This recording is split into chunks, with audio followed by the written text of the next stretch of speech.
Welcome to another learning video from ACCP Continuing Professional Education.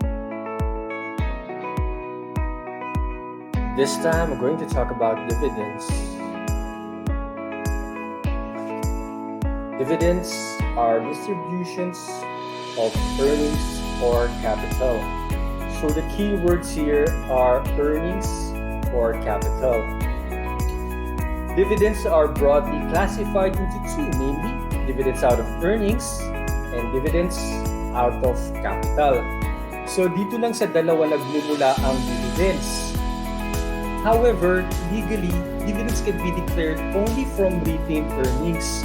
So hindi pwedeng mag-declare ng dividends sa loss pagka net loss yung company, only pagka net profit. If the entity has a deficit, it is illegal to pay dividends, or if the entity declares dividends in excess of the retained earnings balance, the excess is a return of capital and therefore violates the trust fund doctrine. The SEC has ruled, however, that stock dividends may be declared from premium on par value shares.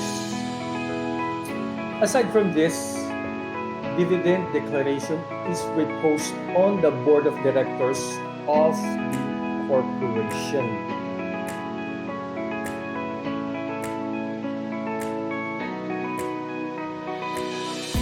Speaking of board of directors, when dividends are formally declared by the board of directors, tatlong date lang ang kailangan mong malaman. Una, yung date of declaration.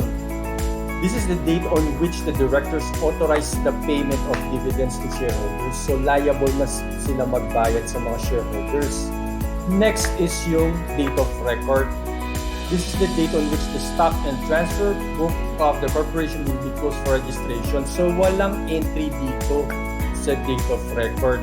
Yun lang yung pinaka-cut off. Mamaya papakita natin yung accounting procedures dyan. And last is yung date of payment. This is the date on which the dividend liability is to be paid. Yan na sila magbabayad. So the board of directors at their meeting on December 31, 2020 declared a dividend of 5 pesos per share payable March 31, 2021 to shareholders of record on January 31, 2021. So there are 3 dates here. First is the date of declaration, which is on December 31, 2020. So diyan na liable yung mga board of directors para bayaran yung mga shareholders. And then the date of record, which is January 31, 2021. So ito yung pinaka-cut off nila. Kung sino yung naging stockholder as of January 31, babayaran pa sila. And then yung date of payment, which is March 21.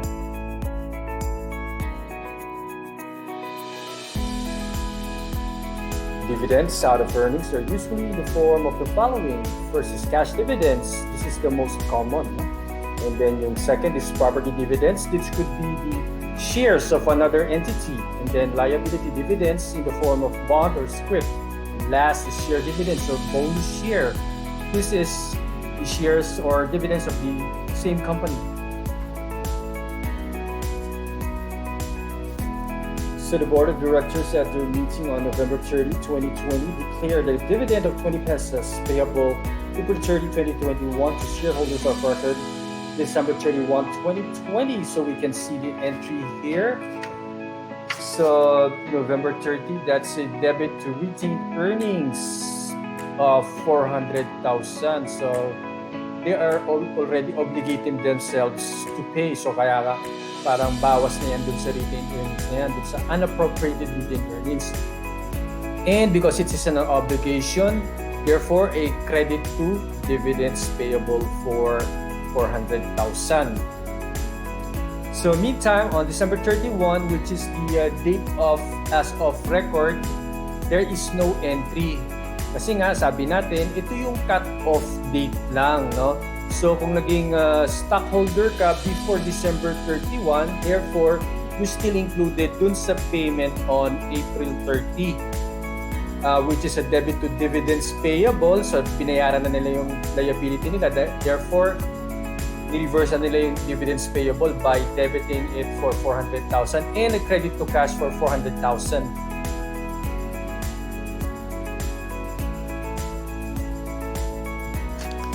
Property dividends or dividends in kind are distribution of earnings of the entity to the shareholders in the form of non-cash asset. So kagaya na sinabi natin kanina, it could be the shares of another corporation. The accounting for property dividend is now covered by IFRIC 17 as promulgated by the International Financial Reporting Interpretations Committee. So yun yung meaning ng kanyang abbreviation, International Financial Reporting Interpretations Committee. Property dividends are considered as distribution of non-cash assets to owners. Now, there are two accounting issues with respect to property dividends, namely measurement of the property dividend payable, and the next is measurement of the non-cash asset to be distributed as property dividends. Now, IFRIC 17 paragraph 11 provides that an entity shall measure a liability to distribute non-cash asset as a dividend to its owners at the fair value of the asset to be distributed. So this simply means that the dividend payable is initially recognized at fair value of the non-cash asset on the date of declaration and is increased or decreased as a result of the change in fair value of the asset at the year-end and at the date of settlement.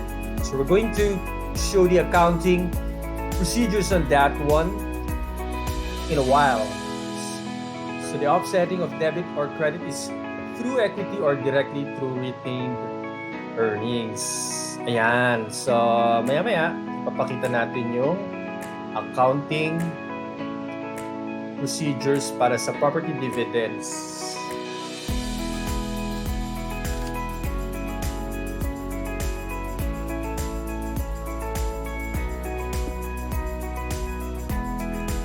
An entity owned 50,000 unquoted shares of another entity accounted for under the cost method.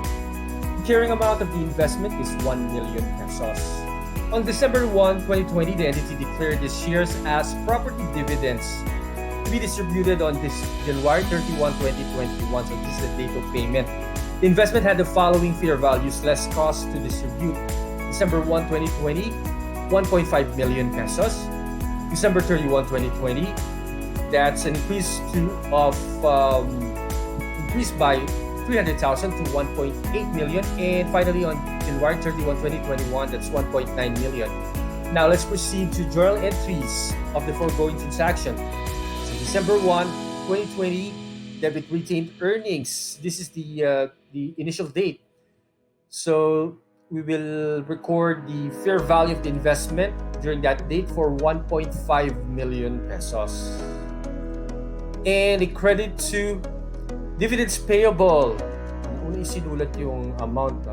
O yung sandali, nakalimutan mo. Sulat mo muna yung dividends payable bago yung pangalawang entry, no?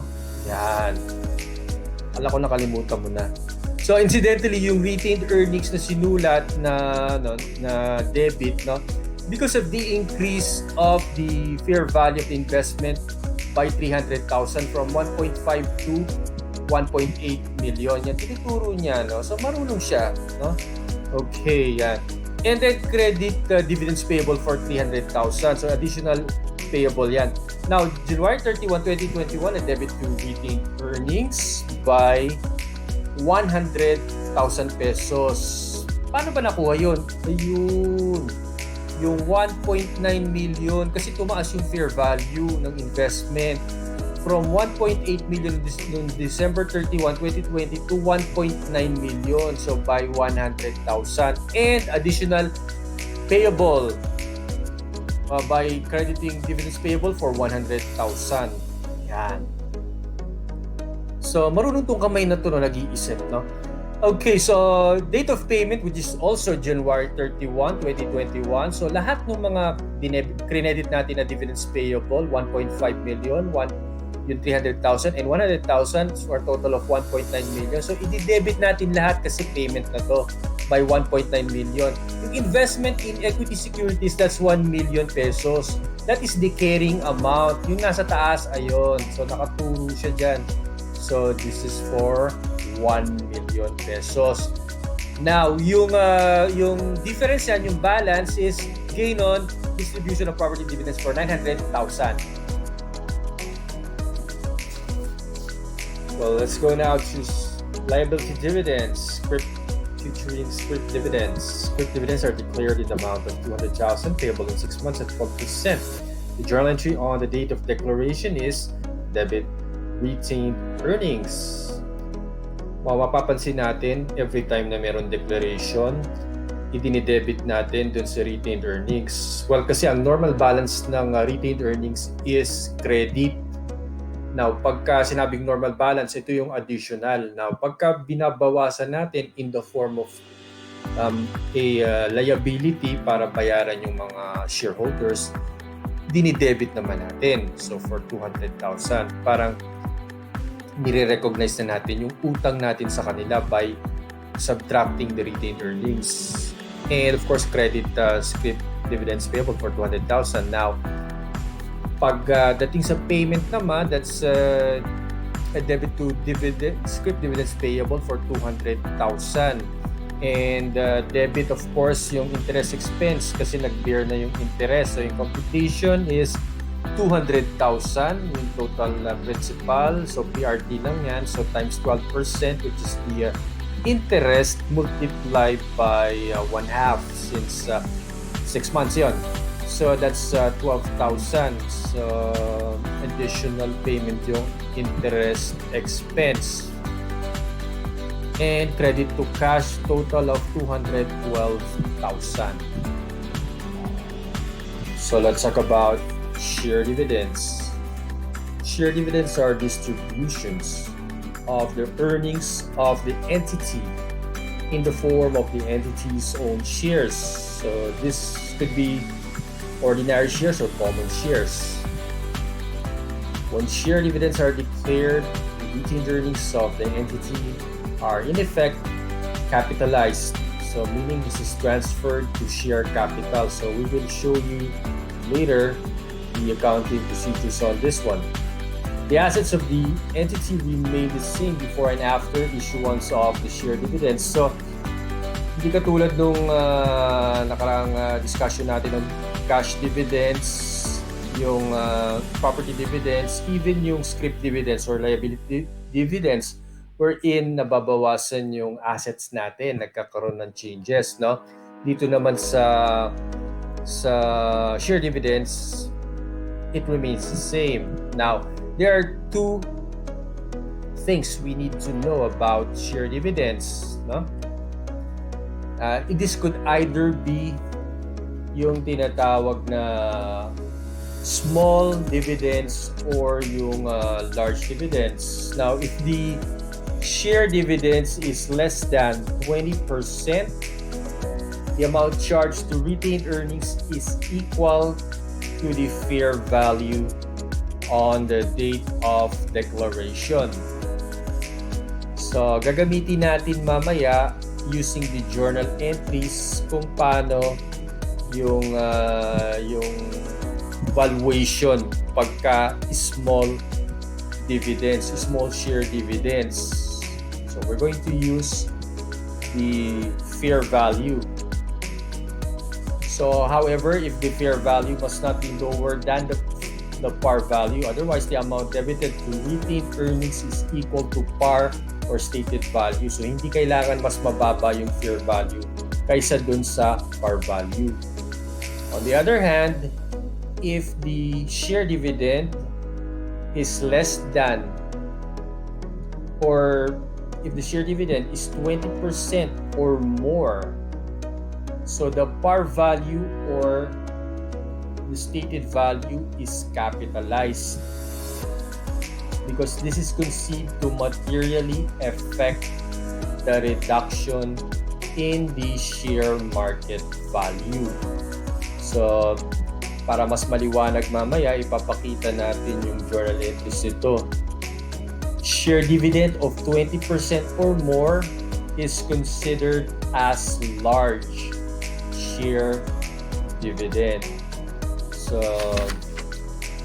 we will show you two illustrations with regard to yung share dividends using yung small dividend and as well as yung large dividend.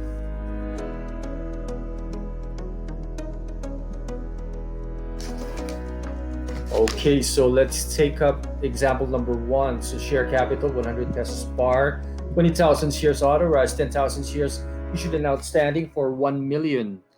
Then share premium for 500,000 and retained earnings for 500,000. Entity declared a 20% share dividend or 2 shares for every 10 peso share, 10 shares held. So we will use par value because this is a considered as large share dividend at 20%. So debits retained earnings for 200,000 and credit share dividends for 200,000, and then the payment of share dividends payable of 200,000 and share capital for 20,000. Now example number 2, it's a 10% share dividend, so considered a small dividend. So we'll use the market value of 150 pesos. So journal entries to record, that's retained earnings, 2,000 times 150, that's 150,000, and share dividends payable for 100,000 at par value. Take note, and then the excess would be share premiums at 50,000, and debit share dividends payable for 100,000, and credit share capital for 100,000.